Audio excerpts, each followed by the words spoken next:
বন্ধু, একটা কথা ভাবো। তুমি যখন জন্মেছিলে, তুমি কি হেঁটে বের হয়েছিলে? না, তুমি শিখেছিলে পড়ে গিয়ে, কাঁদতে কাঁদতে, উঠে দাঁড়িয়ে। তবুও তুমি হেঁটে গেছো। কেউ তো তখন তোমাকে বলেনি তুমি ব্যর্থ, তাই না? আজ বড় হয়ে একটা কাজ ঠিকমতো করতে না পারলেই তুমি নিজেকে বলো, আমি পারি না, আমি তো ওই লোকটার মতো না, আমার তো সুযোগ নেই। বাট দ্য ট্রুথ ইজ, তোমার মধ্যে আছে সবকিছু। তোমারও আছে শক্তি, ধৈর্য আর সাহস। তুমি শুধু এখনো সেটা বিশ্বাস করোনি। দুনিয়ায় কেউই হঠাৎ করে সফল হয়ে ওঠেনি। যে মানুষকে আজ তুমি ফলো করো, অ্যাডমায়ার করো, তাদের জীবনের শুরুটা হয়েছিল তোমার মতোই, স্ট্রাগল, রিজেকশন অ্যান্ড ফেইলিয়ার নিয়ে। তারা তখনও হেরে যায়নি, কারণ তারা জানতো fall down 7 times, get up 8।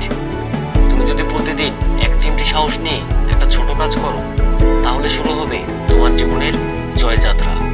হয়তো আজ তুমি জানো না তুমি কোথায় যাবে, কিন্তু চলতে থাকো, বিকজ মুভমেন্ট ক্রিয়েটস মোমেন্টাম। আজ নিজেকে প্রশ্ন করো, আমি 1 বছর পরে কোথায় থাকতে চাই? আমি কি সেই মানুষ হতে চাই যে শুধু স্বপ্ন দেখে, নাকি সেই মানুষ যে স্বপ্ন পূরণের জন্য অ্যাকশন নেয়? হয়তো কেউ তোমাকে সাপোর্ট করে না, হয়তো পরিবার বোঝে না, হয়তো তুমি বারবার হেরে যাচ্ছ। তবুও তুমি থেমে যেও না, কারণ তোমার স্বপ্নটা তোমার নিজের, তোমার পথটা তোমার নিজের, আর তোমার বিজয়টাও হবে তোমার নিজের। আজকেই শুরু করো। No tomorrow, no Monday. আজ এবং এখনই। ভয় পাচ্ছ? দ্যাটস ওকে।